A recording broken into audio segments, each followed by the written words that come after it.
Alrighty, so as you can tell by the thumbnail, the title, all that good stuff, this is my MXGP3 review. I have played MXGP, MXGP2, and now MXGP3, which I can say feels quite a bit different from 1 and 2.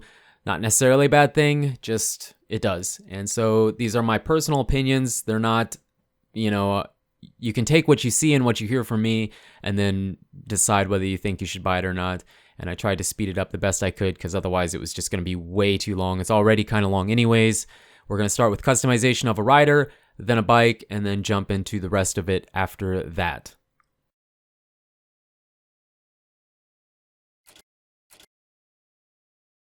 Okay, so we're going to start off with the rider. We're going to check out the rider data and then the rider outfit.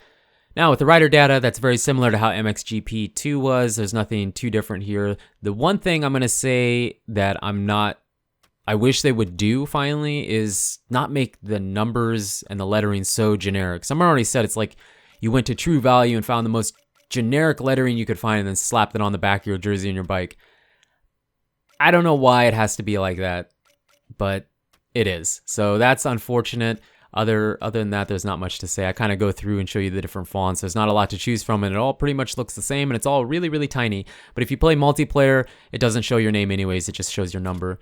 And then rider outfit. Now, I'm going to run through this pretty quick, and I'm not going to cover everything, but I do show helmets, goggles, jersey pants, neck braces, and boots a little bit. They did add some new gear, but they kind of rinse and reused a lot from MXGP2, I guess. All the Fox gear is exactly the same as it was in MXGP2. I don't know why they couldn't have added some new stuff there.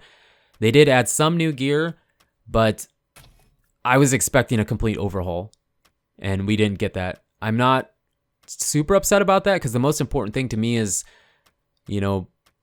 being able to customize the bike and the gameplay itself and how the environments and the tracks and everything look. And I think they did a great job with that, which we'll get into here in a bit. But I know a lot of people are really unhappy with this. If you look at all this Fox gear, and the only reason I showed this was to just let you know that, hey, it's all the same from 2, which it looks great, but, a lot of people, including myself, were hoping for all new. There is new 7 gear. There's some new stuff they added, so there is some, but I feel like a majority of it is just kind of the same thing we got in MXGP2, which I'm not super happy with that, but it's not enough to make me not want to buy the game. Now, they did add a lot of neck braces here, a lot of different ones, which is cool. It's nice, but again, I think more people would have been happy to have more gear selection, more new gear selection, I guess.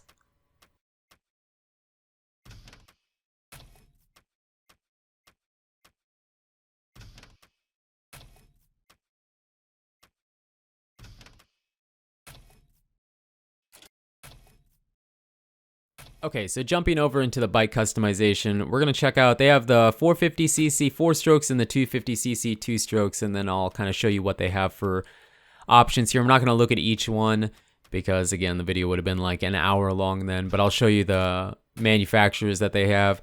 People have been asking, they're like, oh, I want the RM125. The RM125, RM250, both those aren't in the game. The RMZs are, but not the 2-stroke Suzukis. They only have the CR250, not the CR125. Then they have, you can basically see what they have here. And, that's not something I'm going to complain about. Just them even throwing 2-strokes in there, some of which I'm totally shocked. I really only expected to see the KTM, the Husky, and the Yamaha for 2-strokes. I'm really surprised to see some of the other ones we got. But anyways, we're going to do a full customization on this KX450F, and the reason I'm doing that is because there was a guy, Mason, this is for you were asking to see a full customization on it, so I thought we'd just throw that in here with the review video, and we're gonna take a look. Now, the customization for the bike, which is a good chunk of this video here, because I know a lot of people like this part, it's pretty much identical to how it was in MXGP2, which really isn't that big a deal. They did add some new things to it, a few more options, which we will check out as well. But it's pretty much the same. As far as brakes, I think those are all pretty much the same. With the suspension, this is all very similar to, I kind of waited a little bit because the graphics load in a little slow. We are on PS4, it's similar on Xbox One, and I haven't played it on PC yet. I've yet to buy it there, I just haven't got around to it. But from what I've seen, it looks really good on PC. It might look best there, I'm not sure, but it looks really good there. But we are on PlayStation 4, going over each individual suspension here. And then ultimately we are going to grab some Pro Circuit stuff. But they did add, I don't think MxoN, I don't think WP was in. Maybe it was. I'm not going to say for sure. I didn't think it was in MXGP2, but it very well might have been. But we're going to slap some Pro Circuit on here because it's a Kawasaki, so why not? And what are we going to hop into next? Rims. Again, I kind of went through these really fast because, you know, it's pretty similar to how it was in MXGP2. There's just not a lot to say about it, I guess. And ultimately, we're going to stick some black Excel rims on there. Now, it is like MXGP2. I'm going to be saying that a lot because there's a lot of similarities. You can buy like the medium range, mid-range, I was going to say mid-range upgrade for less credits. Or you can buy the, I guess, premium upgrade is what we should say. And it gives you a little better stats. Now, tires, they did stick some other ones in here. I'm not sure what they all did. I know Dunlop wasn't in the first or the second game. So we're going to stick some fresh Dunlops on there. Go to exhaust. Exhaust, they might have thrown some other ones in here. I really don't know. I think they probably did. We're going to go over these so you can see each one, because if it was me, I wouldn't be going over each individual one. So if you're watching the video and you're like, dang, this is taking forever, well, there's people that wanted to see it. I was getting a lot of comments asking to see some of this stuff. So like I said, we're going to do a full customization on this thing, and you can get an idea of what it looks like, I guess. And again, I know a lot of people really like the customization part, but here in a little bit, there's going to be one of the new things they added, at least two of the new things actually, and that's towards the end of the customization here. And ultimately, we are going to stick a Pro Circuit exhaust on there because, again, why not? It's a Kawasaki. I don't remember. I think they added exhaust in here. I don't remember there being this many. And again, it's got the kind of mid-range upgrade, and then it has the top tier one where you can spend more credits. It's I believe it's 4,000 credits to buy the top one, and then 2.5 to buy the mid, and then you have the stock one. And handguards, I don't really run handguards usually, but since they're there, we'll take a quick look at some UFO ones, I guess, and make it red because we're going to customize the bike more with red. But overall, the customization's good. I think that's something MXGP games, Milestone, has down in general, to be able to customize. You know, you get other MX games where you really don't have much customization, and even if you do, everybody's bike looks exactly the same pretty much. Here, you can customize it a little bit to where your bike probably won't look exactly like the next guys on the starting gate in multiplayer. So one like A+ that Milestone gets down is customization. Even if it's really similar to how it was in MXGP2, I think it was good enough there that not changing much, I mean, they did add stuff, okay? And they did update it. So not changing it too much, I think, was not a bad deal. I think the part of customization that bothers me the most is the rider. The fact that a lot of that is rinse and reuse from MXGP2. But as far as bike customization goes, I think it's just fine. Finishing up with the handlebars, going back to the bar pad. I know people want rental, and people like the 7/8 bars more than the fat ones. I like the Pro Taper fat bars. I have those in real life, and I like them a lot. So that's what I stuck on there. Grips, there's not a lot to say here. Just tons of stuff to choose from, you know, tons and tons and tons of stuff to choose from. You could spend a lot of time if you were going to get nitpicky and wanted to see everything. Again, the video could have been super long if we went through every single thing or customized, you know, a 450, a 250, a 252 stroke, a 125 two stroke. You know, it could have been really long. Now, graphics kits, I'm not sure what I do here. Yeah. So this is something I think they changed. I'm doing the career, and this is my career sponsor right now, Athena. I switched. Whoops, go back. Come on, there you go. Nope. Oh. Yeah, okay, there we go. Anyways, you can stick your sponsor graphics kits on the bike. Let me know in the comments. I don't think that was a thing in MXGP2. Before I had Wasner pistons or something like that, which was all white. So whenever you change sponsor, you have that option to put that on your bike. I think that's really, really awesome. The stock graphics are new and updated, but all this stuff here with the aftermarket ones, I think is very similar to MXGP2, if not exactly the same. I'm not sure. I don't have that down in my long-term memory or anything, but it looks to me like it's pretty much the same as it was in MXGP2. So that's one negative. I think the graphics kits part of the customization on the bike are a little lackluster, minus the stock ones and the fact that you can put a sponsor kit on it now. I think that's totally awesome. So we're going to leave it stock because those are the ones I like the most.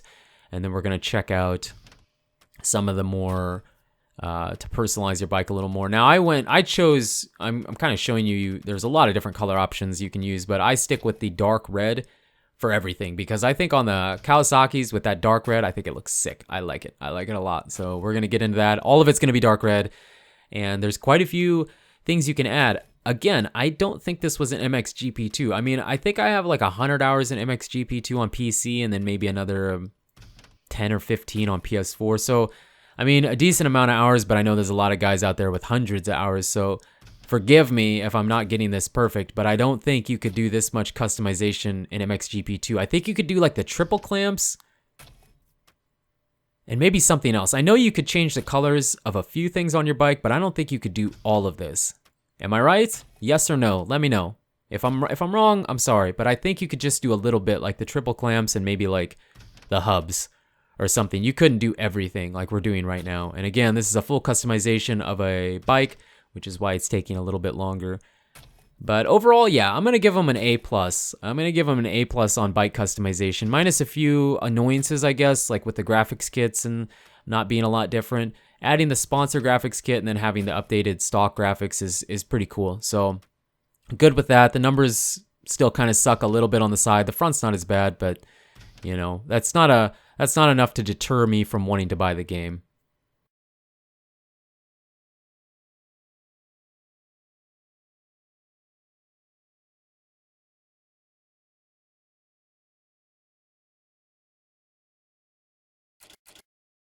Alright, so now we're going to head over into the single player. You have Career, Grand Prix, Championship, Time Attack, Compound, and Motocross Destinations, which I'm pretty sure that's very similar to how it was in MXGP2.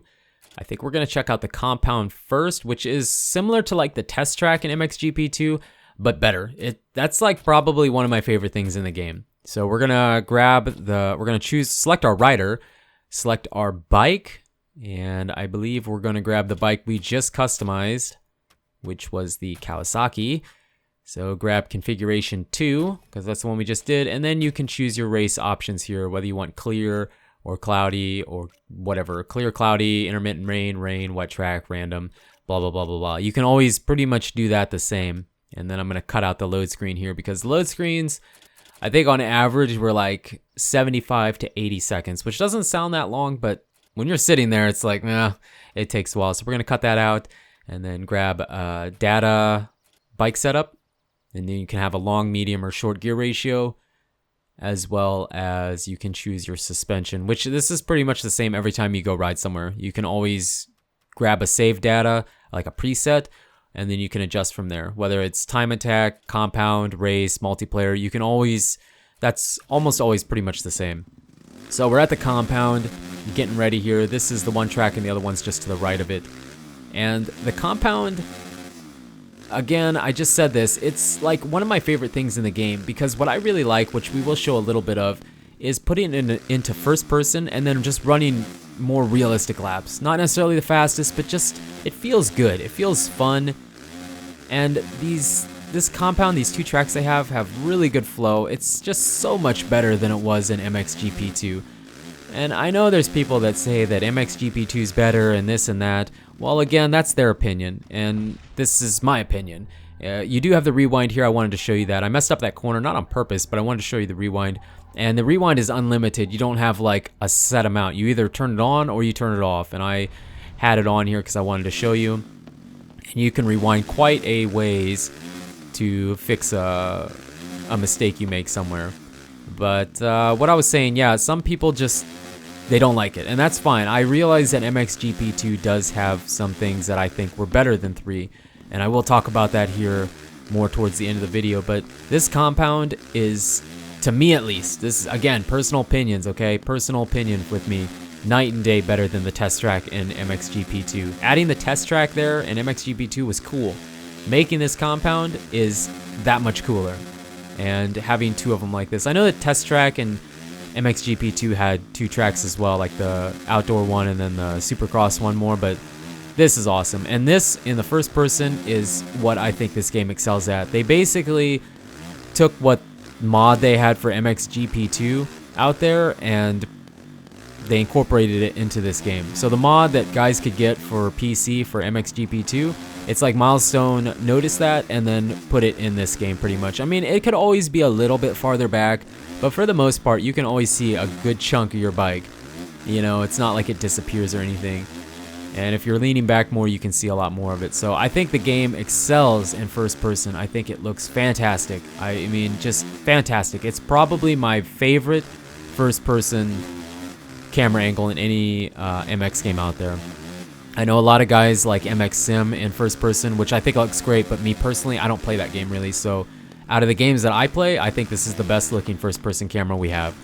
I'm not saying that MX Sim isn't better necessarily, it's just I don't play that game. So out of the games I play, I think that looks best. And now we're jumping over into the other track, just kind of cut over to it to, again, just to shorten this video up because it's already wicked long, and I know a lot of people don't like watching super long videos, so sorry for that, but I'm trying to be thorough, trying to be really thorough. And this track is just as good as the other one. I think I prefer the first track we were on the most, but that doesn't mean I don't like this one almost as much. And it's not that it wasn't bad, it's just I prefer the other one better.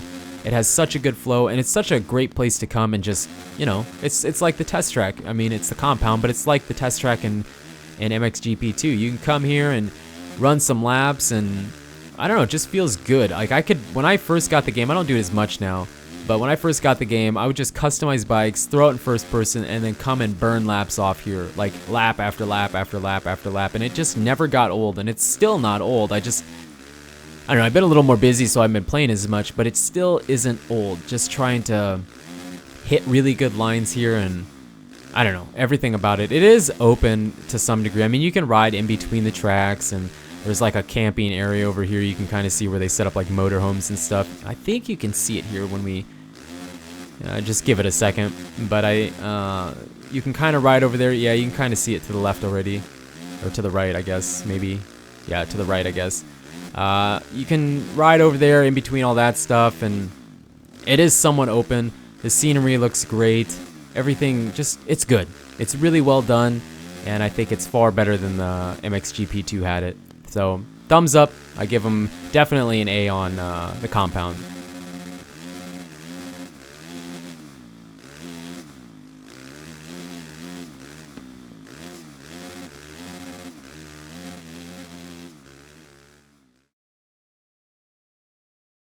So Grand Prix will be the next thing we're going to check out in single player. It's just the regular race. You can do one race, choose laps, all that stuff. You can pick your rider, which I do wish they had more than 2 presets. So you can customize 2 riders and then choose between those back and forth until you customize them again. I wish they had like 5 or 6 or 7 to where you didn't have to customize every single time you wanted to change other than the 2 that you have. And these are the tracks that they have in the game. All of them are pretty much the same as they were in MXGP2 with the exception of a few. There's a few that were added that were new. And we are going to go to Glen Helen because when I live stream, I get asked to go to Glen Helen like 100 times. No joke. So we're going to go to Glen Helen in this video because I know a lot of people love to see that track. And that's what we're going to test out the Grand Prix on. And we'll check out the AI a little bit. Here's the race options. Again, you can change like the weather conditions and pro physics, realistic difficulty, rewinds, all that good stuff. I'm going to cut out the load screens and go straight to the track. You can choose your bike setup. Again, I said that you can do this pretty much every time you go race, whether it's test track or time trial or Grand Prix, career, multiplayer, it's all the same. Gate pick, you only have one gate pick. You always get the worst one unless you were to do like a qualifier or something. Otherwise, you're always set on the outside pretty much.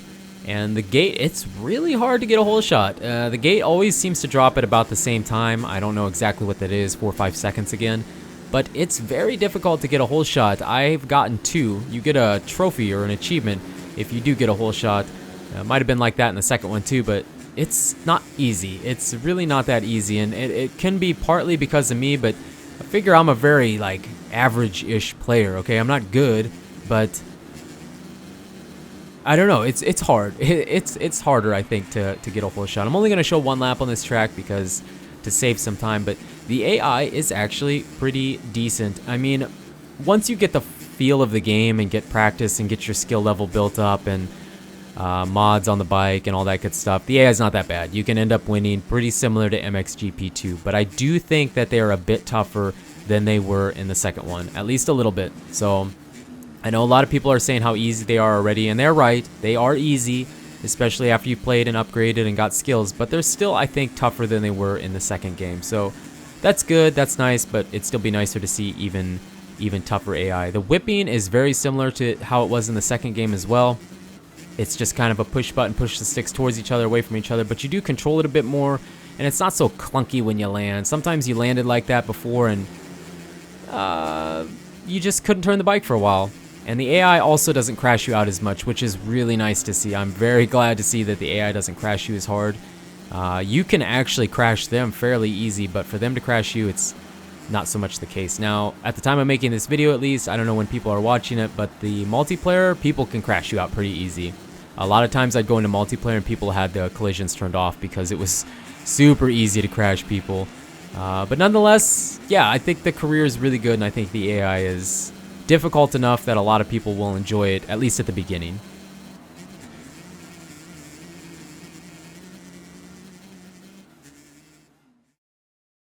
Alright, so the next thing we're going to check out is the Motocross Destinations. Now, here you can choose the nation you want to ride as.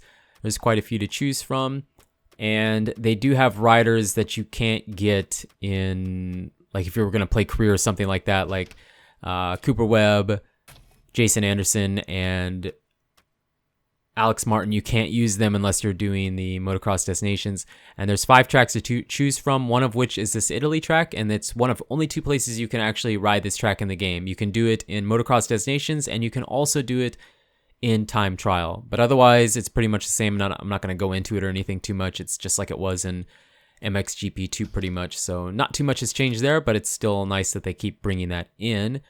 And then we're going to cut over to Time Attack. Now, Time Attack is awesome. There's like a lot of games I wish had that, but this game does, and it's nice. The one thing that'd be cool is if you could race your Ghost. You know, that'd be really cool if they had that in this game.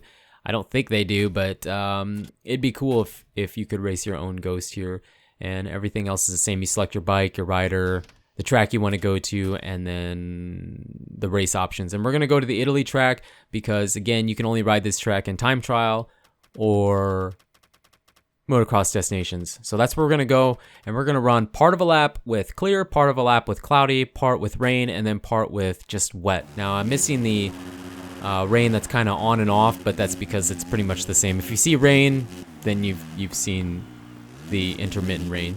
So we're gonna run part of a lap here with dry, which is my favorite to ride in. This is still my favorite. I like that they added the weather conditions. It's cool, but if you go into multiplayer again, like 9 out of 10 people vote for dry. It's just more preferred, I think. Cloudy's not so bad either. I just prefer the dry track. And then we're going to switch over to cloudy, which is the same. It's just cloudy. And I actually maybe I like the cloudy better. I think it's just kind of a change of scenario a little bit. But these are the 2 that I prefer the most. The one I don't like as much, but yet I'm glad they have it in the game, is the rain.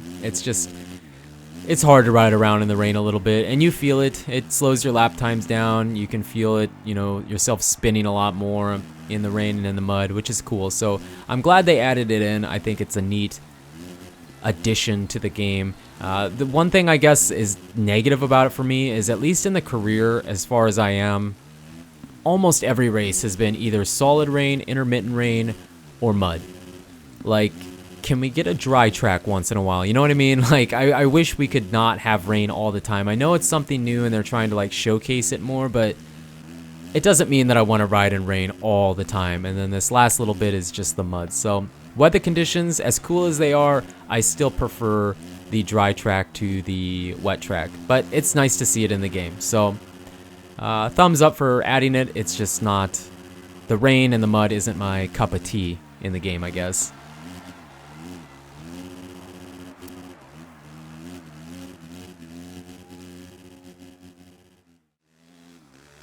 Alright, so that basically covers most of the game. I mean, we didn't get multiplayer, we didn't get a few things. I didn't show off every single bike, but We did some 2-stroke gameplay, some 4-stroke gameplay, customization, all that stuff. So you get a good idea of what you're getting when you pay for this. Now, the price of it, at least for me, is $50. It's $50 on Steam, on PC, on console, all that stuff. That's not counting any DLC they might release. I don't know how much that will cost, but I'm sure it'll cost something. The base game itself, though, is probably around $50, and since the June 20th release date is right around the corner here, I wanted to get this out if you were still on the fence about it. What do I think about it? How does it rate to me against all motocross games I've ever played? It's up there. It's definitely up there. I mean, I don't know what my clear, clean-cut favorite motocross game of all time is. I'm not as vocal as some people are about Reflex, but I do like that game. That's like kind of, for me, a standard that I hold games to sometimes, even though I don't mention it all the time. And out of all the MXGP games we've gotten, let's count Mud even in there, this is, for me, the best MXGP game that they've ever made. It's clear for me that it's the best one. I think MXGP2 was very, very good. And MXGP2 rider and bike models might look a little bit better, okay? They might look a little bit better, and the tracks and environments probably look just about as good.